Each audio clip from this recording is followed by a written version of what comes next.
Saya hanya membayangkan ya orang-orang terdahulu sebegitunya ya, mempertaruhkan nyawa, jiwa, keluarga.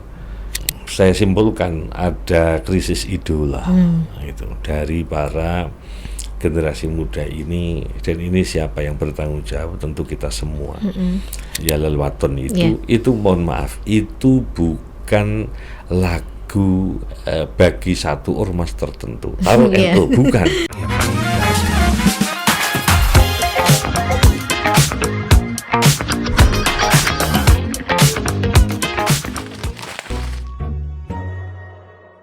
Assalamualaikum warahmatullahi wabarakatuh. Halo Sobat Maliki, dimanapun Anda berada, masih tetap di podcastnya UIN Maliki Malang. Tentunya di channel YouTube kesayangan Anda. Sudah di subscribe belum? Tentunya sudah ya. Baik, Sobat Maliki, sekarang saya sudah bersama salah satu narasumber yang sangat luar biasa. Tentunya Anda semuanya mengenal beliau. Beliau adalah Wakil Rektor 4 Bidang Kerjasama dan Pengembangan Lembaga. Beliau adalah Dr. Yaji Isrokun Haji MAG. Dalam hal ini kita akan membahas salah satu tema, yaitu adalah Hari Pahlawan yang bertepatan dilaksanakan di 10 November 2024. Bagaimana selengkapnya kita sapa terlebih dahulu. Assalamualaikum warahmatullahi wabarakatuh. Waalaikumsalam warahmatullahi wabarakatuh. Sehat Mbak Imi? Alhamdulillah sehat Gus. Ya, dengan semangat perjuangan kita yang masih memperingati Hari Pahlawan ini, bagaimana untuk pemaknainya nih Gus? Terima kasih. Bismillah, alhamdulillah, wassalatu wassalamu ala rasulillah wa ala alihi wasahbihi wa ma'alahu ba'dah. Nggak ngerti ya, saya punya kegelisahan akademik yang luar biasa. Saya hanya membayangkan ya orang-orang terdahulu sebegitunya ya, mempertaruhkan nyawa, jiwa, keluarga. Bagaimana mereka bisa eksis, hidup, tinggal di mana mereka dilahirkan. Ya. Berapa barrel ya darah telah terkucur, berapa nyawa telah terkubur. Tapi yang saya lihat hari ini belum ada satu kegiatan yang masif ya, untuk memaknai perjuangan mereka itu, kecuali seremonial semata. Yang mungkin juga ada sebagian tempat untuk upacara di hari libur ditawar. Ya. Kalau bisa tidak di hari libur deh, sehari sebelumnya atau sesudahnya.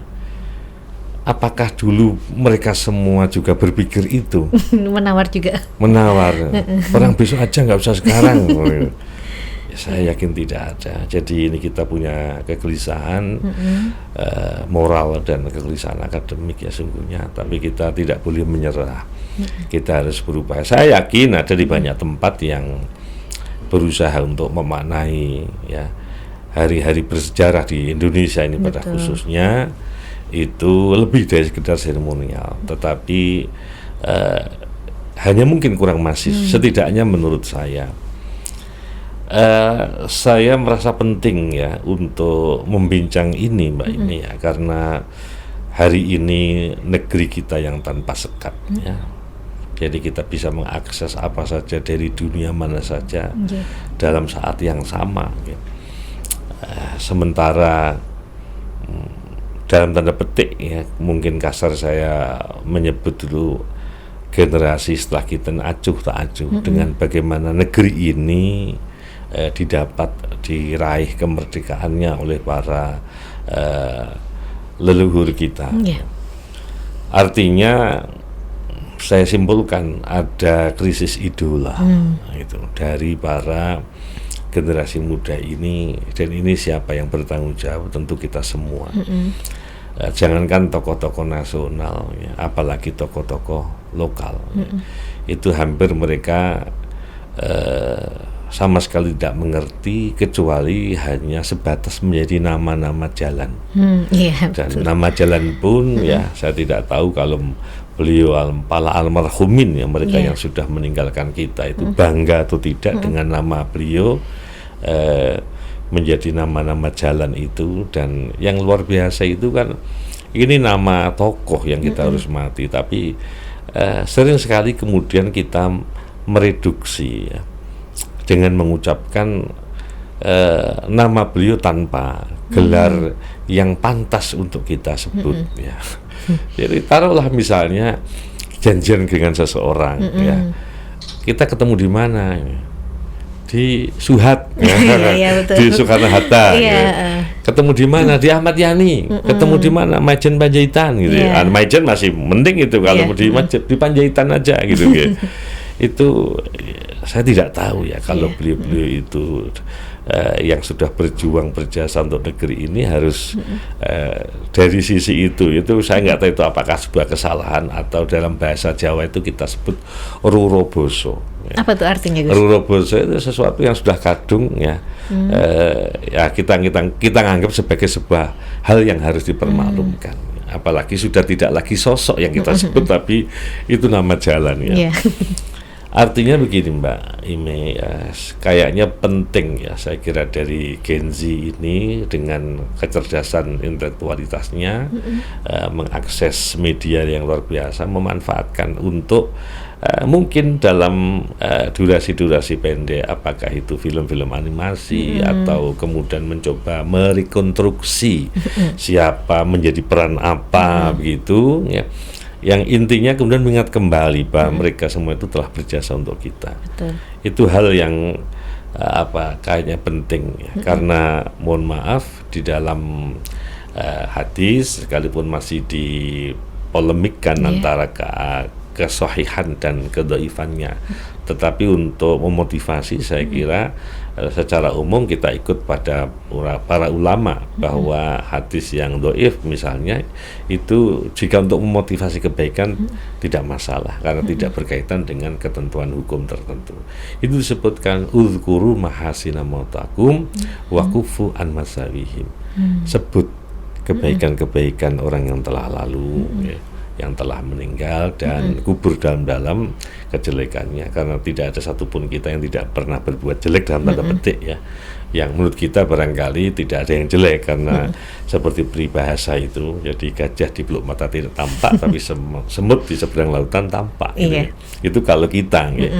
Sekalipun ada orang yang dengan kesadaran tinggi bahwa saya orang yang tidak perfect, tidak sempurna, karena itu harus dipermaklumkan jika ada hal-hal yang tidak berkenan ya.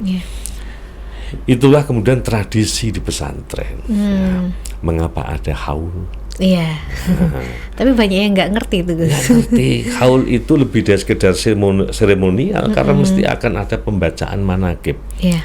Pembacaan biografi siapa yang kita hauli, siapa yang kita peringati, semua kita menjadi dengar dan kemudian kita berusaha meneladani ya.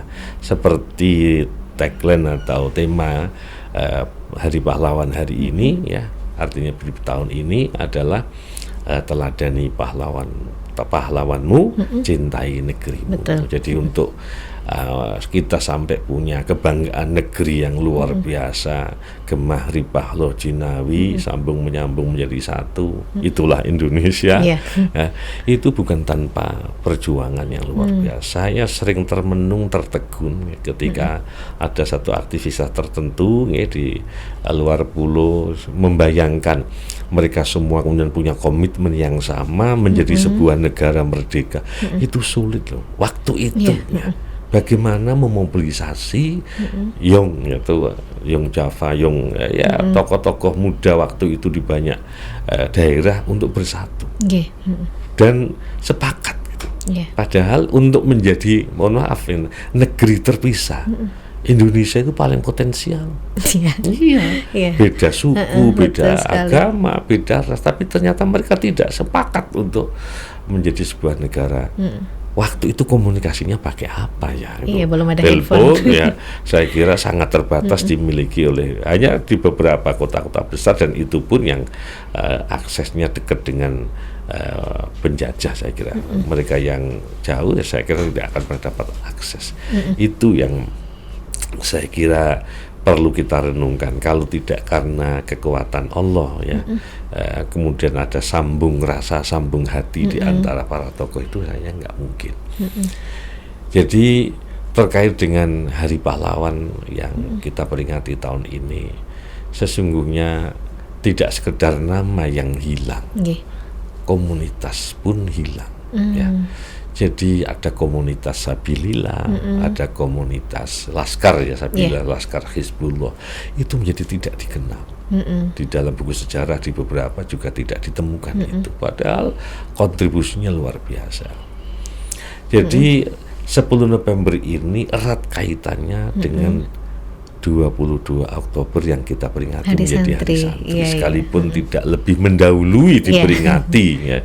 Itu pun ya, sekali lagi saya harus memberikan apresiasi kepada beberapa yang tidak cukup seremonial ya. Jadi misalnya semalaman sampai jam 12:30 saya masih ikut sebuah halakoh dalam rangka memperingati Hari Santri. Itu luar biasa gitu ya. Artinya ada upaya ya. Tidak sekedar mohon maaf ya seremonial selesai ya, tanpa makna. Tanggal 22 Oktober itu kan tanggal di mana Hadratus Syekh menyepakati ketika diminta fatwa oleh The Founding Fathers ya, satu di antaranya adalah Bung Karno ya, tentang bagaimana perjuangan membela negeri ini, dan beliau menganggap bahwa pemerintahan yang telah dideklarasikan ya, yang telah diproklamirkan itu menurut agama sah.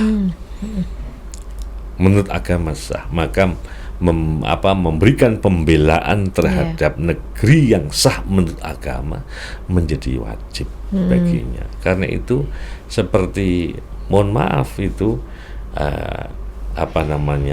lagu heroik Yalal Waton itu mohon maaf itu bukan lagu bagi satu ormas tertentu. Taruh NU bukan. Coba mana ada kata-kata NU yang nggak ada di situ. Yang ada itu adalah Indonesia Biladi itu, Indonesia negeri pusaka. Jadi memberikan pembelaan siapa datang mengancammu kan binasa di bawah durimu. Itu negeri yang dibincang itu negeri. Maka cuma sering salah kaprah ya Gus? Salah kaprah karena komunitas NU dalam hal ini yang sering menyuarakan dan kebetulan yang menciptakan itu almarhumlah Kiai Abdul Wahab Hasbullah, dan saya sudah coba sounding ke beberapa teman-teman ya, dosen-dosen yang basic dari luar negeri ya, itu semua melihat bahwa diksi yang dipilih di dalam lagu itu luar biasa ya. Artinya ada keindahan bahasa yang dipakai, tidak sekedar bahasa yang biasa dipakai umumnya orang itu bicara, bukan bahasa pasaran, bahasa seni, bahasa yang luar biasa itu. Nah, karena itu menurut saya Mbak Ime terkait dengan ini semua ya, kita mestinya sesadar-sadarnya bahwa yang pertama Hari Pahlawan yang menjadi bagian ya, tidak terpisahkan dengan tanggal 22 Oktober Hari Santri itu ya, adalah hari di mana kita semua ya, memang lokalitasnya ada di Jawa Timur, di Surabaya. Bangsa ini bangkit melawan penjajah. Setelah pasca kemerdekaan diproklamirkan 1 bulan, Belanda tidak juga kunjung mengakui kemerdekaan Indonesia. Bahkan nikah itu masuk di beberapa kota-kota besar di Indonesia, di Padang, di bagian Sumatera, di Palembang, di Bandung ya.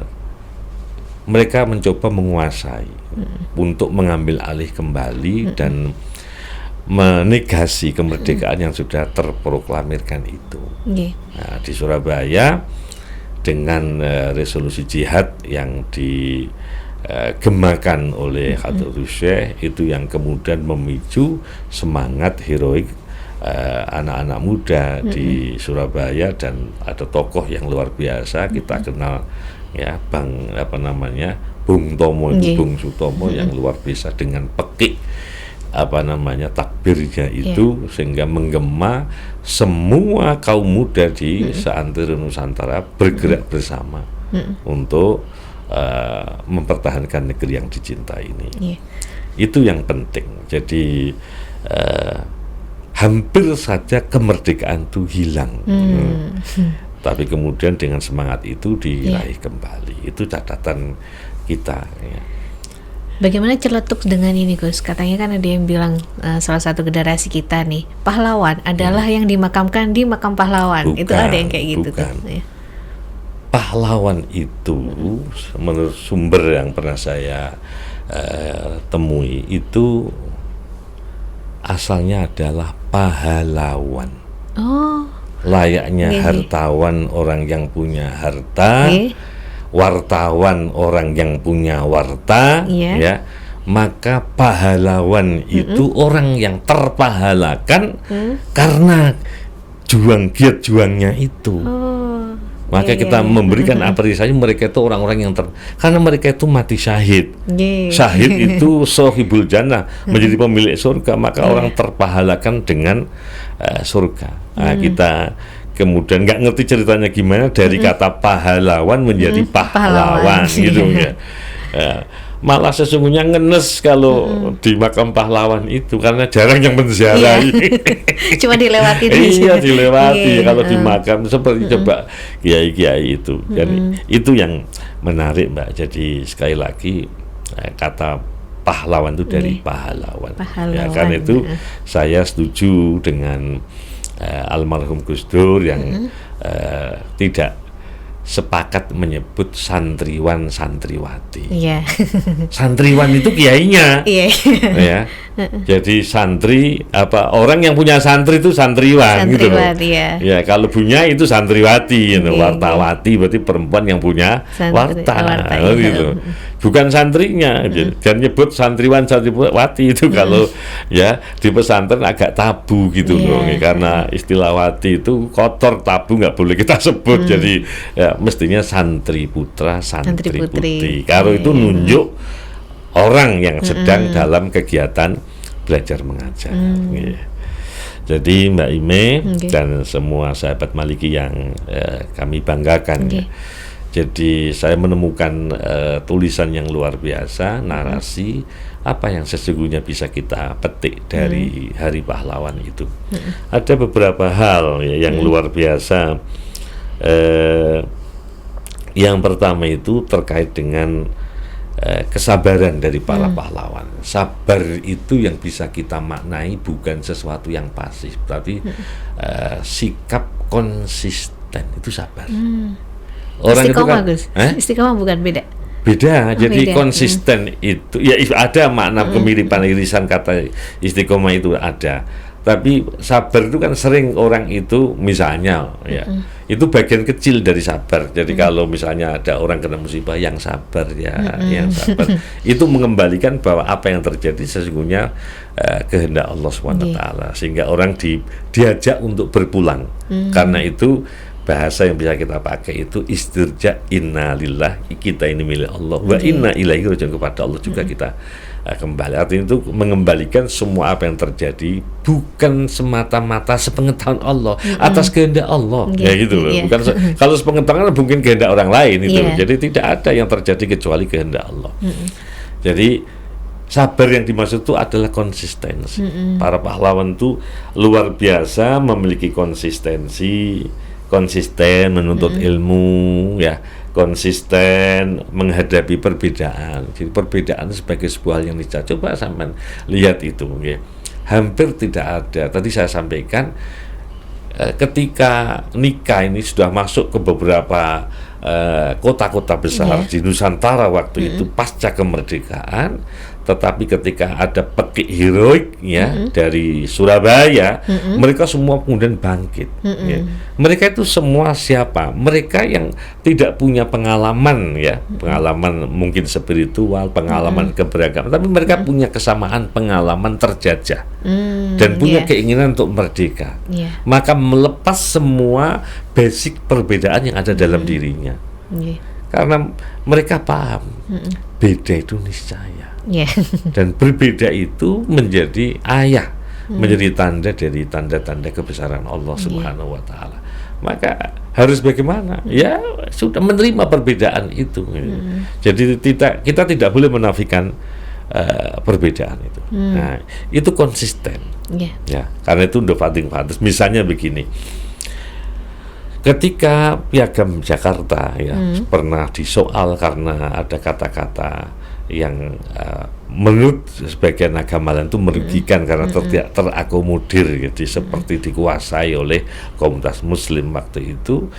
Ini karena persoalan yang sangat esensi dan prinsip, mereka kemudian PPUPKI itu lapor kepada Kiai Hasyim Asy'ari, dan Kiai Hasyim lebih kemudian menerima, juga nggak apa-apa dihapus gitu. Dalam rangka untuk mengakomodir semua masyarakat Indonesia yang memang berbeda suku, berbeda bahasa, berbeda. Karena itu Sumpah Pemuda itu muncul itu karena kita punya kesamaan bahasa, satu bahasa Indonesia, bangsa satu, bangsa Indonesia, tanah satu, tanah air Indonesia. Itu tanpa melihat perbedaan, karena perbedaan itu dianggap sebagai sebuah hal yang niscaya. Kemudian ada sabar dalam arti menunggu momentum, ya, kapan kira-kira harus bergerak. Itu luar biasa. Itu yang saya tadi tidak habis pikir, bagaimana mengkomunikasi waktu itu dengan peralatan yang sangat sederhana gitu. Kalau nggak ada kontak batin satu sama lain, saya kira bukan hal yang mudah. Untuk akses ke Surabaya saja itu, ya, kalau naik kuda misalnya atau naik mobil, tidak semua ada mobil siap dipakai, gitu, sepeda motor apalagi gitu. Maka ya itu kontak batin antar para sesepuh kita, para kiai khususnya ini.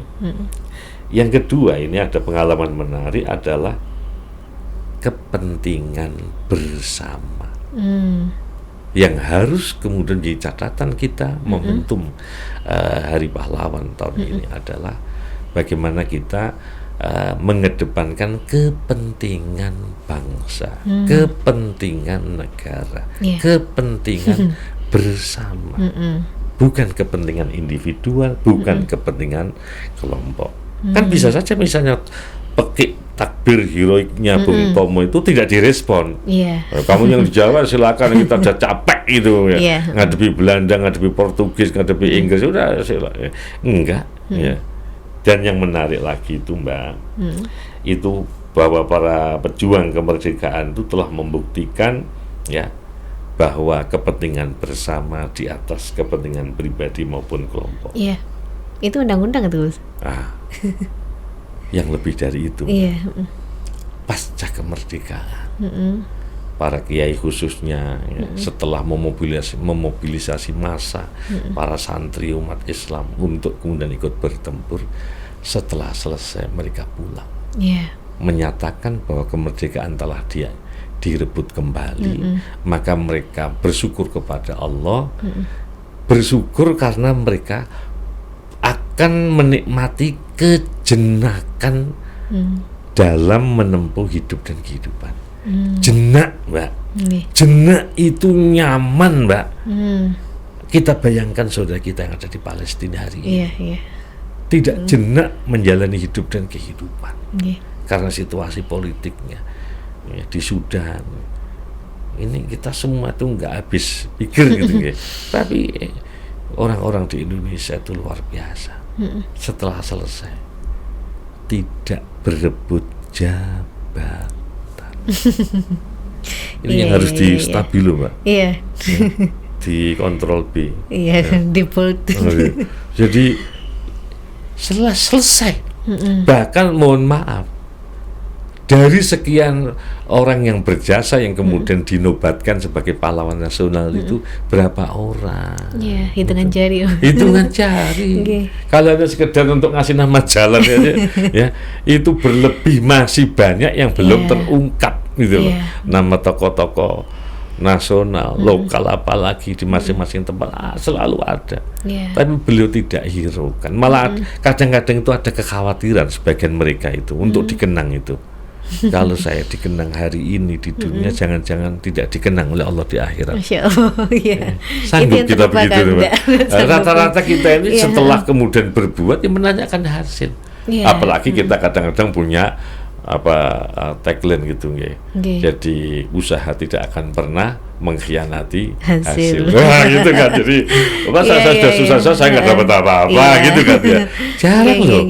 Apalagi hari ini kan orang yang sewu ya, mungkin saya salah tapi ya secara umum yang saya lihat itu kan transaksional. Siapa telah melakukan apa, siapa mendapatkan apa, gitu. Selesai. Itu hitung-hitungannya kadang di depan. Kalau iya ya saya iya, kalau enggak gitu. Dulu enggak. Para kiai-kiai itu luar biasa ya. Mereka kembali ke tempat masing-masing, mengurusi umatnya, santrinya dengan ketulusan dan tanpa kemudian minta dikenang oleh siapa. Saya kira seorang sosok Kiai Maskur ya, tokoh dari Malang ya, pejuang Hizbullah dan Sabilillah, tidak pernah terpikir kalau hari ini menjadi tokoh nasional yang menjadi pahlawan gitu.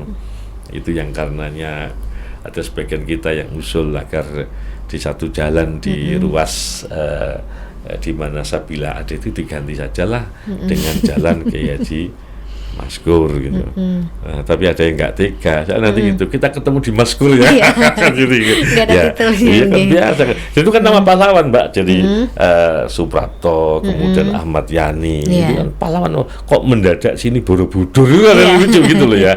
Habis sini sudah Soekarno Hatta. Kalau ini nyambung itu langsung Kiai Haji Maskur kan. Exit tol gitu kita pernah usulkan itu. Jadi gimana exit tol Karanglo itu exit tol Kiai Haji Maskur gitu loh. Tapi sekali lagi keluar di mana kita exit tol Maskur gitu. Itu yang kita rasa nggak tega. Jadi di samping ya memang ada orang yang tulus tidak berkenan dikenang kebaikannya karena khawatir dikenang oleh orang itu cukuplah sudah pahala yang Allah berikan. Pahala kalau ditanya pahalanya apa? Ya itu kamu dikenang banyak orang, kamu berbuat baik gitu. Ini yang kemudian menjadikan. Yang ketiga ini, Mbak, ya Allah, para pahlawan ini berpikir masa depan yang lebih baik. Sampai dari itu jadi meninggalkan keluarga, meninggalkan komunitasnya, berjuang bersama-sama itu demi siapa? Kalau mengikuti masa hidup masing-masing itu berapa lama sih? Mohon maaf, dalam satu hadis itu sebutkan akmaru ummati ma baina sitil asabin. Umur umatku kata Nabi itu antara 60 sampai 70 tahun. Ngapain juga susah-susah berjuang? Kalau toh nanti di titik usia tertentu saya mati. Tapi kan enggak. Tapi enggak. Jadi intinya bahwa ada pikiran untuk keberlanjutan bangsa ini yang telah disepakati dalam proklamasi kemerdekaan itu bagaimana mewarisi negeri ini. Karena itu tanggung jawab kita adalah bagaimana kita mensyukuri apa yang telah kita terima tanpa kita ikut menghadapi ketakutan-ketakutan di bawah tekanan penjajah waktu itu. Maka kita syukuri dengan cara menikmati. Menikmati seperti dalam sebuah pepatah Arab itu disebutkan bahwa kita makan karena orang sebelum kita yang menanam, maka tanamlah apa saja untuk orang setelah kita. Jadi jadi kewajiban moral kita membangun bangsa ini. Nah, dalam konteks generasi Z yang luar biasa ini, saya kira punya cara-cara untuk memperkenalkan orang per orang dari pahlawan, atau paling tidak bagaimana negeri ini. Mohon maaf, saya mungkin lebih jadul ketimbang sampean ya. Jadi dulu saya masih menyaksikan tidak ada televisi kecuali televisi Republik Indonesia. Itu secara afirmatif setiap Oktober misalnya Kesatuan Pancasila itu selalu tanggal 30 disetelkan G30 PKI itu. Jadi ada film-film perjuangan yang wajib ditonton seluruh Indonesia ya. Iya, betul. Itu yang sekarang nggak ada. Jadi generasi muda kita itu tidak mendapat cerita yang komprehensif tentang bagaimana negeri ini. kita raih, kita nikmati. Itu Mbak. Baik, terima kasih Gus, sangat luar biasa untuk podcast kali ini Ya. untuk mengenang pahlawan di Hari Pahlawan juga tentunya. Dengan tagline yang sangat luar biasa dari Indonesia adalah teladani pahlawanmu, Betul. cintai negerimu, dan tentunya NKRI harga mati. mati. Baik, Ya. saya tutup untuk podcast kali ini. Terima kasih. Wassalamualaikum warahmatullahi wabarakatuh. Waalaikumsalam warahmatullahi wabarakatuh. Sehat selalu.